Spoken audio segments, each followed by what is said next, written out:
Welcome है आपका आपके अपने चैनल में। कैसे हैं मेरे प्यारे बच्चों? आई होप आप लोग बहुत ही अच्छे होंगे। मेरे प्यारे बच्चों, आप इतना मेहनत करें कि अपने माँ बाप का सपना साकार करें। तो आइए इसी बात के लेते हुए आइए हम आज पढ़ेंगे मेरे प्यारे बच्चों इस वीडियो के अंतर्गत कक्षा 10 फिजिक्स, जिसमें चैप्टर 1 की बातें होगी, जिसका नाम है प्रकाश का परावर्तन एवं अपवर्तन। प्रकाश का परावर्तन एवं अपवर्तन। मेरे प्यारे बच्चों, अगर हम बात करें यूपी बोर्ड एग्जाम में, तो इस चैप्टर से कम आपको 8 से 10 नंबर देखने को मिल जाएगा। थ्योरी हो या न्यूमेरिकल हो या इसके डेरिवेशन हो, इस चैप्टर से भर भर के एग्जाम में पूछे जाते हैं। इसलिए यदि आप भी चाहते हो कि अपने एग्जाम में 90 प्लस स्कोर या स्कोर मतलब प्राप्त करें या 99 स्कोर प्राप्त करें, तो इस वीडियो को आप अंत तक देखिएगा ताकि आपका वो सपना साकार हो सके। तो मेरे प्यारे बच्चों, पहले आप एक काम करिए कि यदि आप हमारी वीडियो को अपने दोस्तों में शेयर नहीं किए हैं तो शेयर करें और लाइक करें वीडियो को और कमेंट करें और हाँ, सब्सक्राइब करें चैनल को और बेल आइकन दबाना ना भूलें ताकि आपको हमारी आने वाली वीडियो आपको तुरंत मिल सके। तो मेरे प्यारे बच्चों, आइए वीडियो को देरी ना करते हुए आइए स्टार्ट करते हैं। तो जैसा कि आपको पता है कि प्रकाश का परावर्तन एवं अपवर्तन, इसको पढ़ने से पहले मेरे प्यारे बच्चों, सबसे पहले हमें बहुत छोटी छोटी चीज़ों की जानकारी होनी चाहिए। यदि हम छोटी छोटी चीज़ों की जानकारी प्राप्त कर ले तो इस चैप्टर को और भी आसान मतलब समझने में आसान हो जाएगा। तो आइए स्टार्ट करते हैं। तो सबसे पहले हम लोग बात करेंगे मेरे प्यारे बच्चों कि प्रकाश क्या है, व्हाट इज लाइट। तो यदि आपको आ रहा है प्रकाश क्या है तो आप कमेंट करके बताएं। आइए हम बताते हैं कि प्रकाश क्या है। तो जैसे कि आपको पता है कि प्रकाश एक प्रकार की क्या है, ऊर्जा है। प्रकाश एक प्रकार की क्या है, ऊर्जा है, जिनकी सहायता से हम किसी भी वस्तु को स्पष्ट देख सकते हैं। प्रकाश एक प्रकार की ऊर्जा है जिसकी सहायता से हम किसी वस्तु को स्पष्ट देख सकते हैं। जब किसी स्रोत, अब भाई बोल सकते हैं कि जब किसी स्रोत कौन कौन से हो सकते हैं? सूर्य हो सकते हैं, बल्ब हो सकते हैं, तारे हो सकते हैं। तो जब किसी स्रोत से निकलकर प्रकाश हमारी आंखों तक पहुंचता है तो हमें वस्तुएं स्पष्ट दिखाई देती हैं, जिसे हम प्रकाश कहते हैं। तो आइए इस बात को हम नोट कर लेते हैं। ठीक है, ओके। आइए तो लिखेंगे, हम लोग नोट करेंगे, कॉपी पेन लेके बैठे रहें, हाँ अपने दोस्तों में शेयर करते रहें। तो लिखेंगे प्रकाश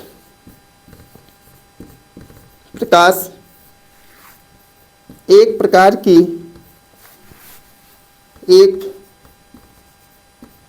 की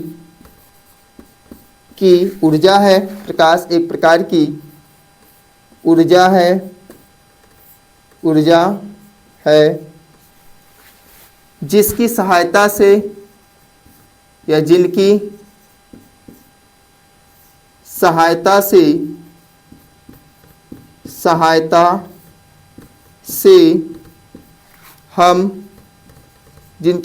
से हमें कोई भी वस्तु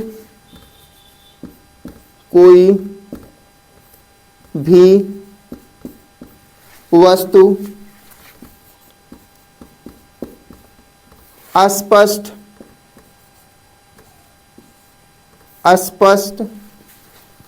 दिखाई देती है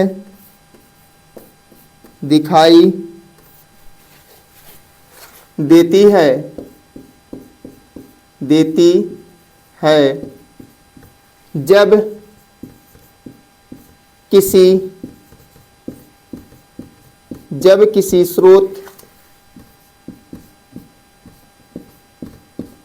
किसी स्रोत का मतलब भाई स्रोत क्या हो सकता है आपका? सूर्य या बल्ब। जब किसी स्रोत यानी जैसे कि सूर्य या बल्ब से प्रकाश निकलकर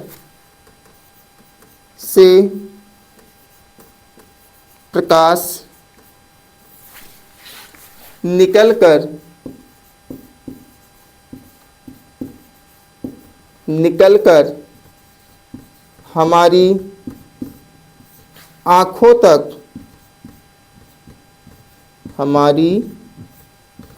तक पहुँचती है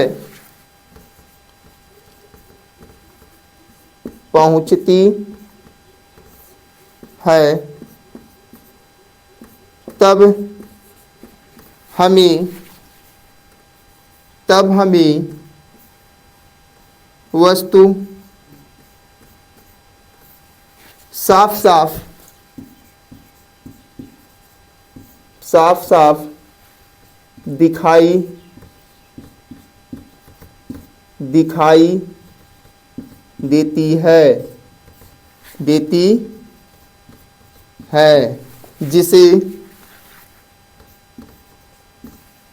जिसे हम प्रकाश कहते हैं। जिसे हम क्या कहते हैं? प्रकाश कहते हैं। तो मेरे प्यारे बच्चों जल्दी से नोट कर लीजिए। तो जैसा कि आपको पता है कि हमने बताया कि प्रकाश क्या है। प्रश्न हमारा होगा प्रकाश क्या है। तो प्रकाश एक प्रकार की ऊर्जा है जिनकी सहायता से हमें कोई भी वस्तु स्पष्ट दिखाई देती है। जब किसी स्रोत में कौन कौन सा हो सकते हैं? सूर्य या बल्ब से प्रकाश निकलकर हमारी आंखों तक पहुंचती है, तब हमें वस्तु साफ साफ दिखाई देती है, जिसे हम प्रकाश कहते हैं। मेरे प्यारे बच्चों चलिए आइए कुछ हम ऐसी बातें कर लेते हैं। जैसे कि आपको पता है कि यदि हम एक टॉर्च लें और टॉर्च को हम किसी भी वस्तु पर मारें तो सबसे पहले उसका प्रकाश उस वस्तु पर जाएगा और फिर उस वस्तु से टकराकर हमारे नेत्र तक आएगा, तब जाके हम किसी भी वस्तु को स्पष्ट हम देख पाते हैं। क्या आप बताइए, क्या जब हम प्रकाश मारते हैं तो क्या हम अपनी आंखों पर मारते हैं कि हमें वस्तु दिखाई दे? नहीं, हम अपने आंखों पर नहीं मारते हैं। हम जिस चीज को हमें देखना होता है उस चीज पर हम मारते हैं और उससे प्रकाश क्या होती है? परावर्तित होकर हमारी आंखों तक वो क्या होती है? पहुंचती है। तो इसे ही क्या कहेंगे हम लोग? प्रकाश कहेंगे।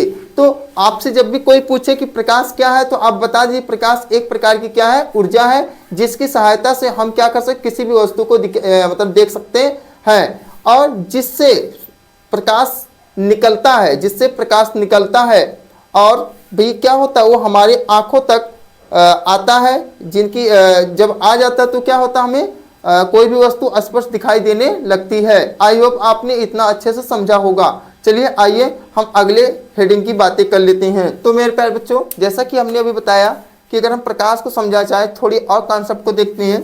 प्रकाश क्या है? प्रकाश एक प्रकार की एक ऊर्जा है।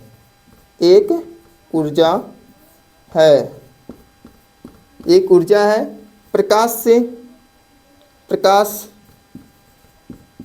से हमें वस्तु देखने में, प्रकाश से हमें कोई भी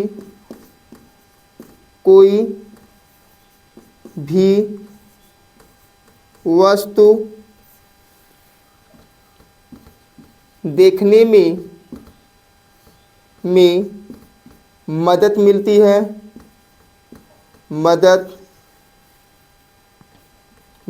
है।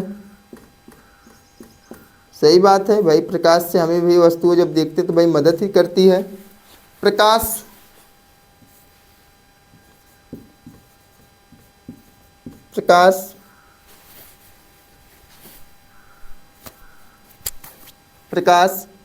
संवेदना उत्पन्न करती है।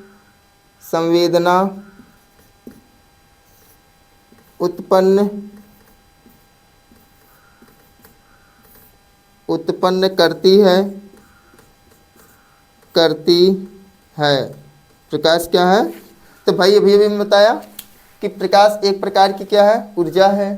प्रकाश से हमें कोई भी वस्तु देखने में मदद मिलती है। प्रकाश संवेदना उत्पन्न करती है। संवेदना का मतलब होता है मेरे प्यारे बच्चों, संवेदना इस शब्द को अगर हम बात करें तो इस शब्द को समझने के लिए संवेदना आइए, जैसे कि आपको पता है कि जब आप कहीं जाते हैं तो अचानक आपके आंखों तक इतनी तेज लाइट आ जाती है कि जब आपका आंख ऐसे झिलमिलाने लगती है, और जब ऐसे झिलमिलाने लगती है तो क्यों, ऐसा क्यों? तो यानी वो संवेदना हो रहा है, क्योंकि हमारी जो नेत्र है इतना वो सहन शक्ति नहीं है कि उतने प्रकाश को क्या कर अपने अंदर भाई अवशोषित कर सके, है ना। तो प्रकाश अभी देखो अचानक एक हम लोग रास्ते में जाते हैं तो कोई गाड़ी बाइक आ जाती है, तो अचानक उसकी जो लाइट होती है हमारे पूरे आंखों तक पहुंचती है और हमारी आंख क्या होती है, झिलमिलाने लगती है। तो इसी को हम लोग कहते हैं संवेदना। क्या होती है? संवेदना होती है। आई होप आप इसको भी समझे। तो मेरे प्यारे बच्चों, आइए, जैसे कि अभी अभी हमने बताया कि प्रकाश क्या है, अब हम थोड़े और आगे बढ़ते हैं जिसमें हम देखेंगे कि दीप्त वस्तु क्या है। दीप्त वस्तु क्या है, यदि आपको पता है तो आप तुरंत कमेंट करिए। आइए हम इसको स्टार्ट करते हैं। तो मेरे प्यारे बच्चों, दीप्त वस्तु वे वस्तुएं हैं जो प्रकाश स्वयं उत्पन्न करती हैं, मतलब वे वस्तुएं जो प्रकाश को स्वयं उत्पन्न करती हैं उसे हम दीप्त वस्तु कहते हैं। जैसे सूर्य, तारे और बोले तो हाँ इत्यादि, सूर्य और तारे और क्या होंगे इसके, इत्यादि हो सकते हैं। तो ये क्या होंगे, हमारे दीप्त वस्तुएं होंगी। तो हम लिख सकते हैं वे वस्तुएं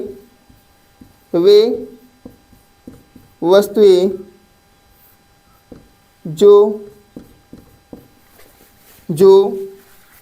प्रकाश स्वयं उत्पन्न करती हैं,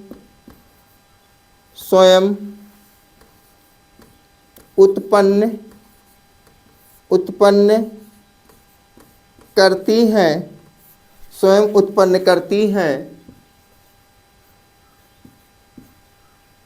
जिसे देखने के लिए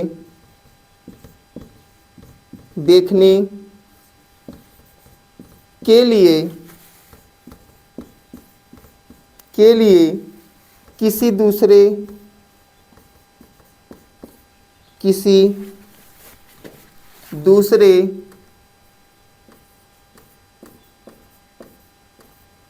वस्तु की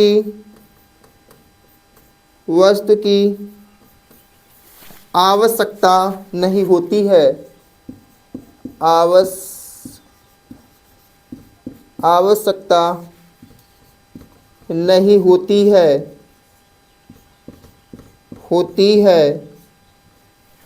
होती है दीप्त वस्तु कहलाती है।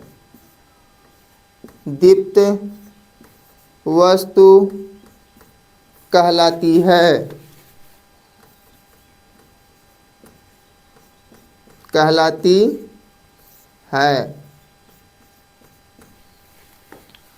जैसे मेरे प्यारे बच्चों, जैसे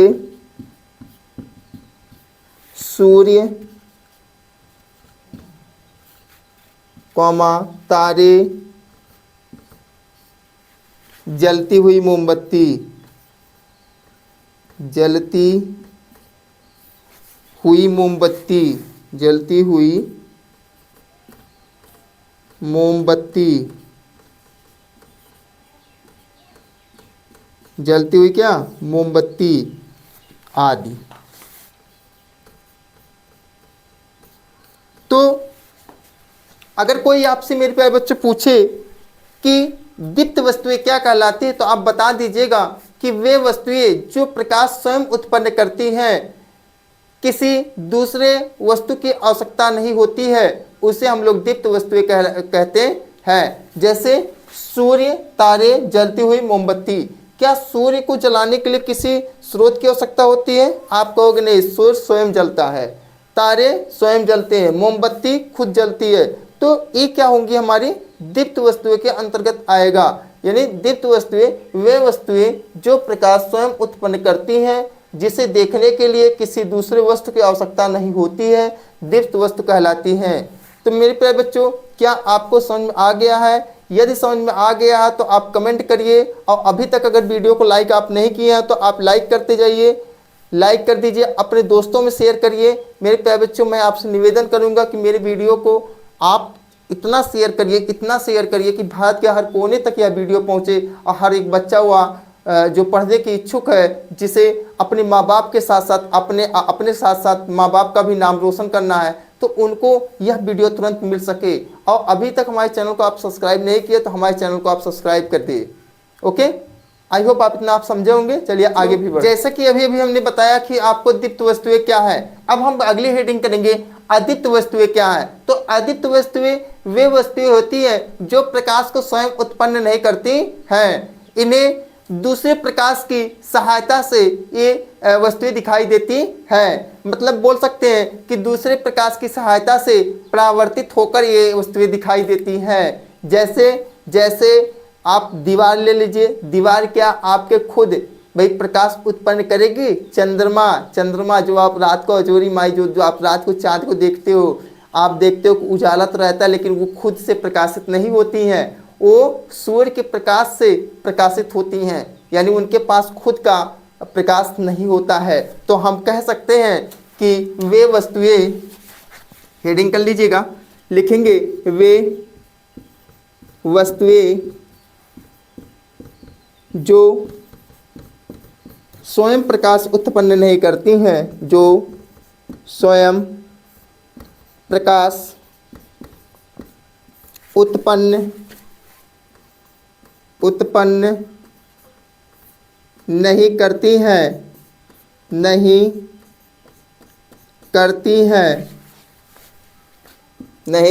हैं, बल्कि दूसरे प्रकाश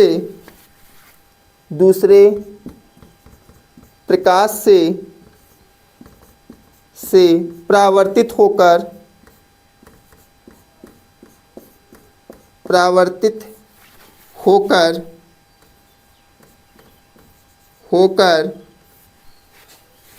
हमें दिखाई देती हैं,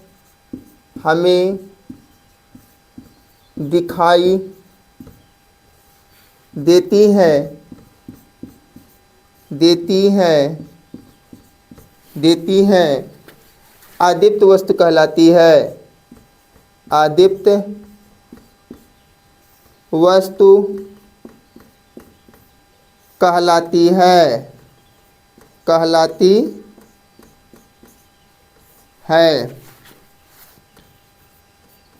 अब सर इसके उदाहरण क्या हो सकते हैं? तो ऐसी कौन सी चीज़ है भाई जो अपने भाई स्वयं प्रकाश उत्पन्न नहीं करती है? तो मेरे प्यारे बच्चों, सबसे अच्छा उदाहरण अगर मैं बात करूं, जैसे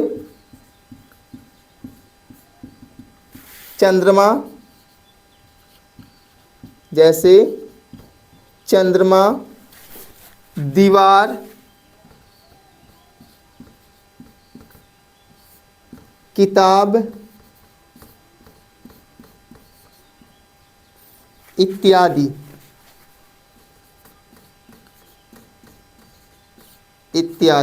तो आप देख सकते हैं कि क्या आप बता सकते चंद्रमा स्वयं प्रकाश उत्पन्न कर सकता है? आप कहोगे नहीं। क्या दीवार, आप जो ये दीवार हमारे घर को चारों तरफ जो दीवार होती है, क्या वो स्वतः प्रकाश उत्पन्न करती है? नहीं भाई, वो नहीं करती है। क्या किताब करती है? अरे नहीं भैया, किताब कहाँ करेगी, है ना। तो ये सब प्रकाश स्वयं उत्पन्न नहीं करती है। इन पर जब तक कोई दूसरा प्रकाश का स्रोत इस पर ना भाई मतलब पहुंचे, तो जब हम इन सभी पर जब हम प्रकाश टार्च मारते हैं तो उससे क्या होती है, उस वस्तु टकराकर परावर्तित होकर हमारे नेत्र तक आती, तभी हम जाके इन सभी को देख पाते हैं। तो आई होप आपने दीप्त के साथ साथ अदीप्त वस्तु भी समझ गए होंगे। तो क्या कहेंगे कि वे वस्तुएं जो स्वयं प्रकाश उत्पन्न नहीं करती हैं बल्कि दूसरे प्रकाश से परावर्तित होकर हमें दिखाई देती हैं, अदीप्त वस्तु कहलाती हैं। तो ऐसे प्रश्न आपकी एग्जाम में पूछे जा सकते हैं, इसलिए आप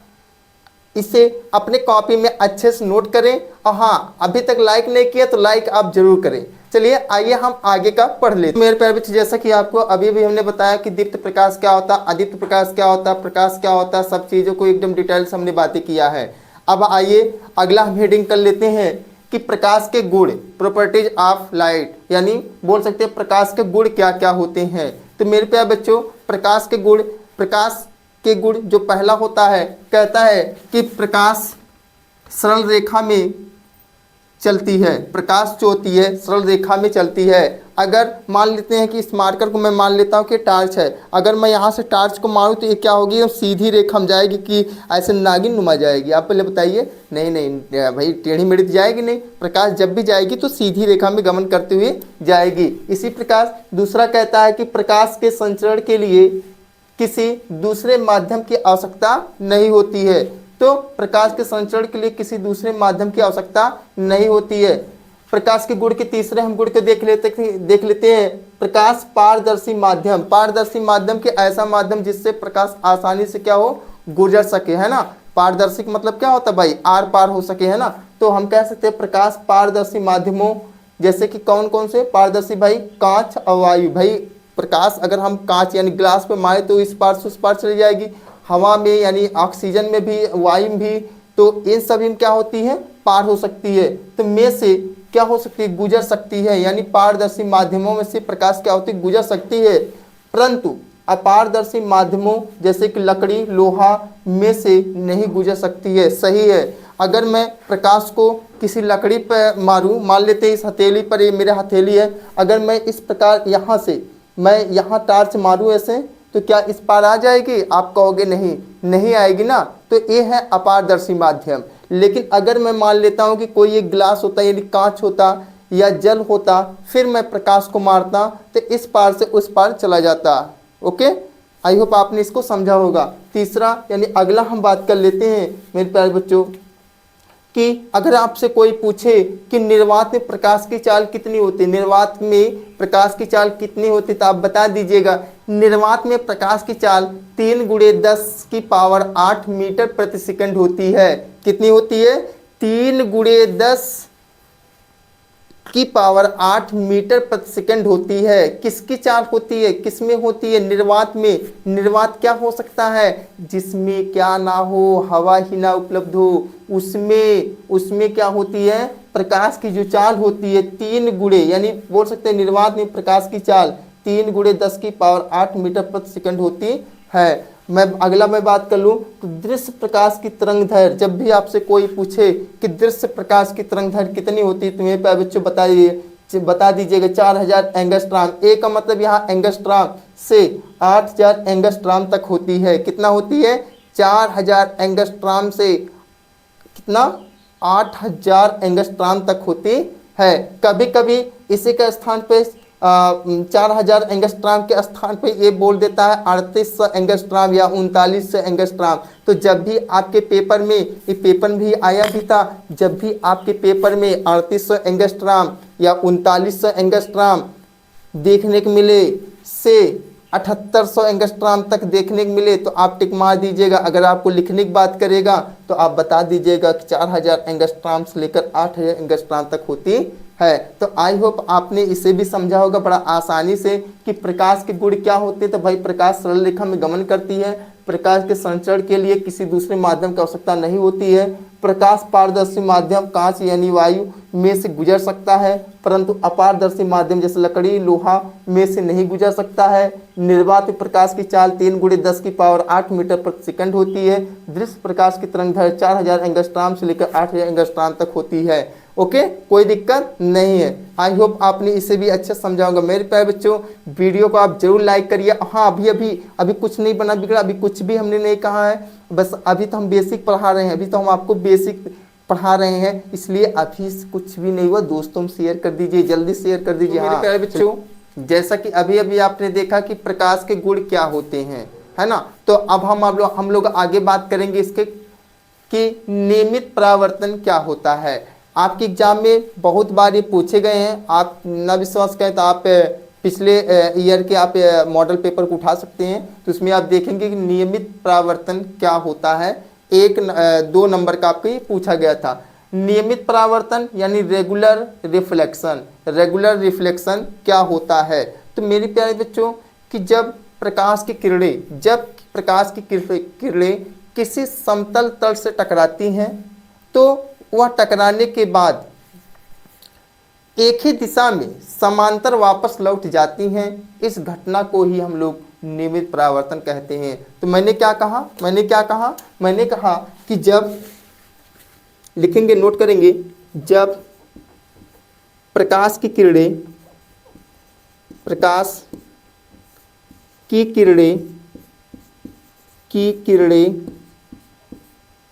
किसी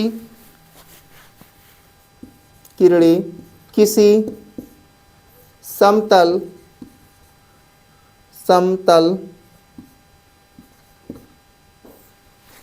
सतह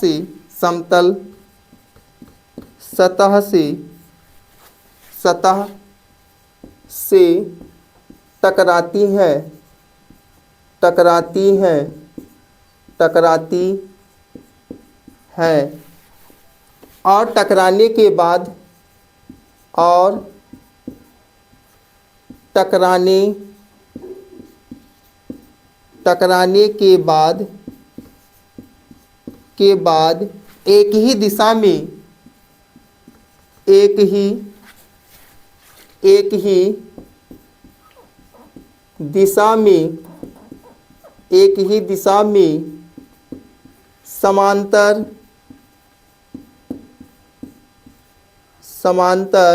वापस लौट जाती हैं, तो उसे नियमित परावर्तन कहते हैं। तो उसे नियमित परावर्तन कहते हैं। तो उसे हम लोग क्या कहते हैं, नियमित परावर्तन कहते हैं। तो हमने कहा कि जब प्रकाश की किरणें किसी समतल सतह से टकराती हैं और टकराने के बाद एक ही दिशा में समांतर वापस लौट जाती हैं, तो उसे नियमित परावर्तन कहते हैं। तो उसे क्या कहते हैं मेरे प्यारे बच्चों, नियमित परावर्तन कहते हैं। जैसे दर्पण, जैसे हम अगर मैं बात करूँ दर्पण यानी शीशा, जैसे क्या हमारा एग्जाम्पल होगा, दर्पण। ओके, दर्पण यानी शीशा। अगर मैं चित्र के माध्यम से हम समझेंगे, माना ये हमारा कोई समतल सतह है,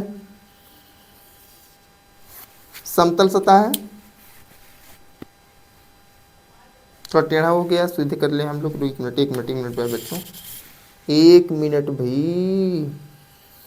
ये हमारे पास समतल सतह है, इसको हम पॉलिश कर देते हैं, इसका जो निचला तल है पॉलिश। अब हम क्या करते हैं, माना कि प्रकाश आती है, ऐसे प्रकाश आती है, आने के बाद ये क्या होती है, एक ही दिशा में ये क्या होती है, वापस लौट जाती है। एक ही दिशा में क्या हो रही है, वापस लौट जा रही है। माना कि फिर से ये प्रकाश आई और ये क्या हुई, एक ही दिशा में क्या हो रही है, वापस लौट जा रही है। तो इस घटना को ही हम लोग क्या कहेंगे भाई, ये है नियमित परावर्तन। मतलब ये आ रही है, ये प्रकाश आ रही है और ये प्रकाश क्या हो रही है बच्चों, जा रही है। ये प्रकाश क्या हो रही है, जा रही है ना। तो इसे ही हम लोग क्या कहेंगे, नियमित है ना परावर्तन, नियमित परावर्तन, ये चित्र उसका। ओके, आई होप आपने इसको भी समझा होगा। तो मेरे प्यारे बच्चों, अभी जैसा कि आपने देखा कि नियमित परावर्तन क्या होता है, अब हम बात कर लेते हैं अनियमित परावर्तन। तो अनियमित परावर्तन इरेगुलर रिफ्लेक्शन अंग्रेजी में कहते हैं हम लोग। तो मेरे प्यारे बच्चों, अनियमित परावर्तन वह परावर्तन होता है कि जब प्रकाश की किरणें किसी खुरदरे पृष्ठ से टकराती हैं, टकराने के बाद वो विभिन्न दिशाओं में फैल जाती हैं, तो उसे हम लोग क्या कहते हैं, अनियमित परावर्तन कहते हैं। क्या हमने कहा लिखेंगे हम लोग, जब प्रकाश की किरणें जब प्रकाश की किरणें किसी खुरदरे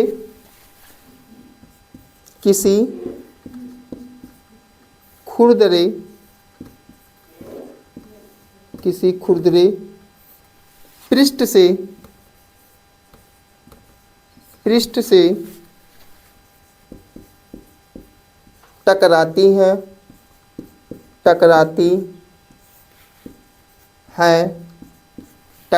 हैं और टकराने के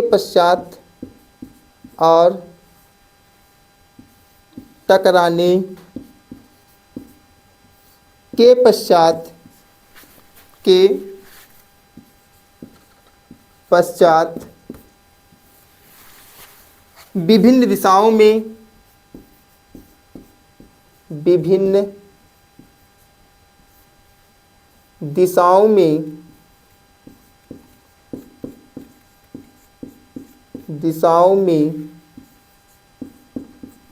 फैल जाती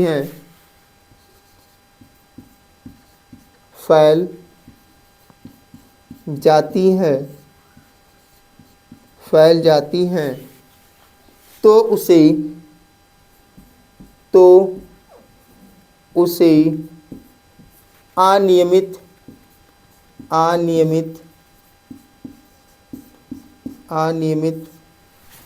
परावर्तन कहते हैं। सॉरी, माफ करिएगा बच्चों, अनियमित परावर्तन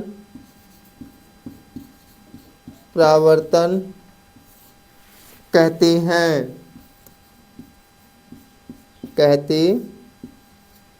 हैं जैसे, तो उसे हम लोग क्या कहते हैं, जैसे पर लिख ले तब बताया जाए। जैसे दीवार,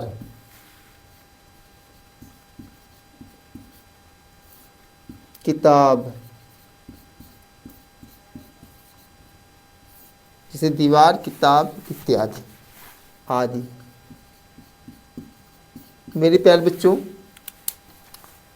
अगर आप किसी दीवार पर आप प्रकाश को मारते हैं, लाइट को मारते हैं, तो क्या होगी, उस पर फैल जाएगी और वो विभिन्न दिशाओं में क्या होगी, फैल जाएगी।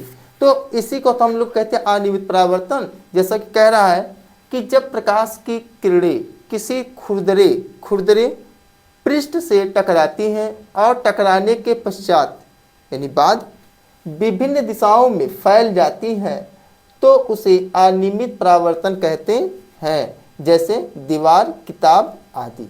मेरे बच्चों, किताब पर आप अगर लाइट को मारते हैं तो किताब पर क्या होगी, पूरी तरह से प्रकाश क्या होगी, फैल जाएगी और वो कोई भी किसी भी दिशा में जा सकती है। उसी प्रकार दीवार पर आप टार्च को मारते हैं तो दीवार पर भी मारेंगे तो वो भी क्या होगी, विभिन्न दिशाओं में क्या होगी, फैल जाएगी। फैलेगी कि नहीं फैलेगी, आप अंदाज आप प्रैक्टिकली कर सकते हैं। आप एक लाइट लीजिए, लाइट लेकर आप किसी दीवार पर मार के देखिए को पूरी प्रकाश क्या होती, फैल जाती है। ओके, आई होप आपने इसको भी समझा होगा। तो मेरे प्यारे बच्चों, मैं फाइनली पहुंच चुका हूं अपने चैप्टर पर। अभी जितने भी चीज़ें आपको इस वीडियो में बताई गई सब के सब बेसिक कॉन्सेप्ट थे, इससे आपका 4-5 नंबर तो पूरे ही हो जाएंगे। लेकिन अब जो मैं बताने जा रहा हूँ इसको तो आप वेरी वेरी इंपॉर्टेंट लिख लीजिए। 100 में पूरे 99% है। ये जो टॉपिक है प्रकाश का परावर्तन, रिफ्लेक्शन ऑफ लाइट, आपके एग्जाम में जरूर पूछा जाएगा, इसलिए आप बहुत ध्यान से इसे पढ़ें और हम बहुत सरल भाषा के माध्यम समझाने का प्रयास करेंगे।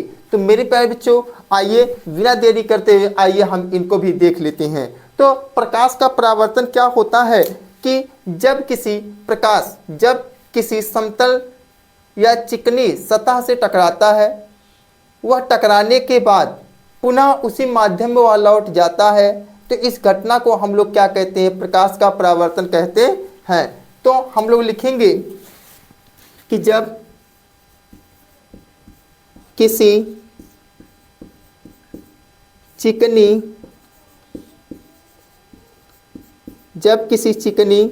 समतल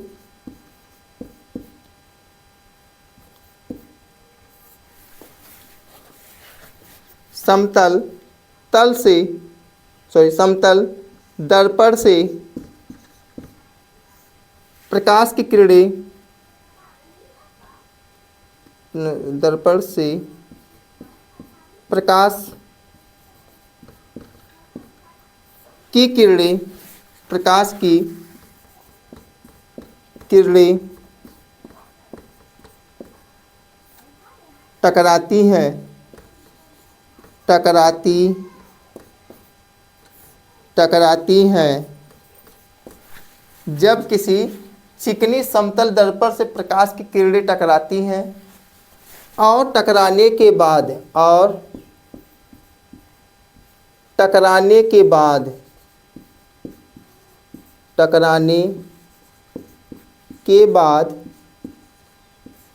पुनः उसी माध्यम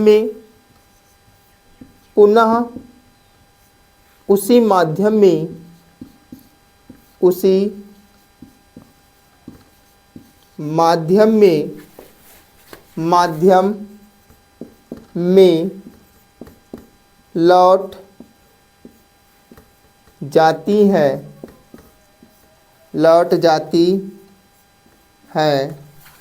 तो इस घटना को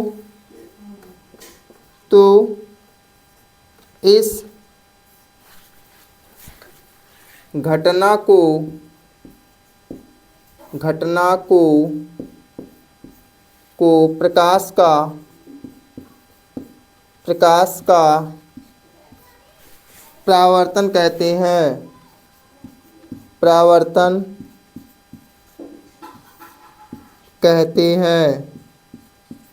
प्रकाश का परावर्तन कहते हैं।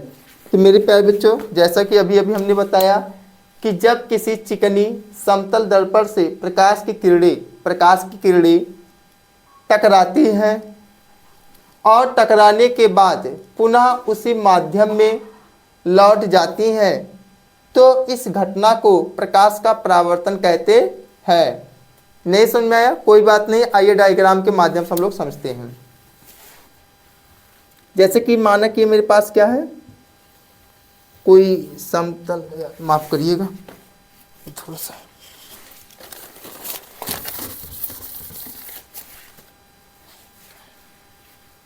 ये हमारे पास एक सीधी रेखा, आप स्केल से करिएगा बेटा, सीधा होगा, थोड़ा हमसे टेढ़ा हो गया है तो माफ़ करिएगा, हाथ से करना है ना, तो आप लोग स्केल के माध्यम से करेंगे तो सीधी रेखा आएगी।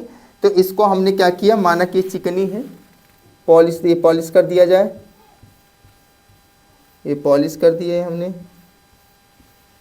ये हमने क्या किया, इसे पॉलिश कर दिया। अब प्रकाश की किरणें आती हैं, प्रकाश की किरणें क्या हो रही हैं, आ रही हैं, ऐसे आई, और आने के बाद जब प्रकाश की किरणें आ रही है तो आने के बाद क्या होती है, पुनः इस चिकनी समतल दर्पण से टकराती है और टकराने के बाद क्या होती है, वापस लौट जाती है, उसी माध्यम में वापस लौट जाती है। तो मेरे प्यारे बच्चों, आने वाली किरणें ये आ रही है तो इस तरह हम सिंबल दिखाएंगे, और ये जा रही है तो हम लोग इस प्रकार से दिखाएंगे। अब इनके बीच में, ये आने वाली किरणें जाने वाली किरणें के बीच में मेरे प्यारे बच्चों एक अभिलंब होगा आपका, एक क्या होगा, अभिलंब होगा, ये हमारा अभिलंब है। तो आने वाली किरणों को हम लोग आपतित किरण कहते हैं। आने वाली किरणों को हम लोग कौन सी किरण कहेंगे मेरे प्यारे बच्चों, कौन सी किरण होगा हमारा, आपतित किरण, आपतित किरण।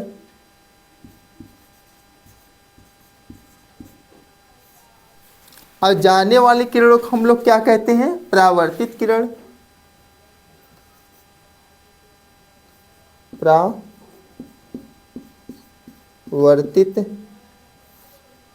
किरण। आने वाली किरणों को आपतित किरण, जाने वाली किरणों को हम लोग परावर्तित किरण। और ये क्या है हमारा, अभिलंब, ये क्या है हमारा, अभिलंब, अभिलंब, ठीक, ओके। अब जब आपतित किरण और परावर्तित किरण के बीच में एक हमने क्या किया, अभिलंब, तो अभिलंब जिस जिस बिंदु पर ये तीनों मिल रहे हैं, ये जिस बिंदु पर ये तीनों मिल रहे हैं उसे हम लोग कहते हैं आपतन बिंदु। उसे हम लोग क्या कहते हैं?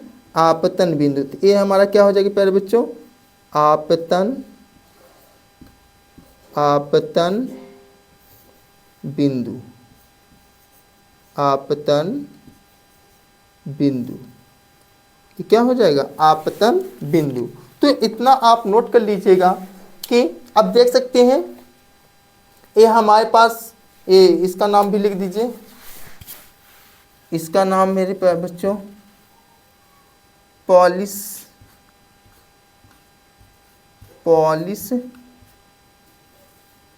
की गई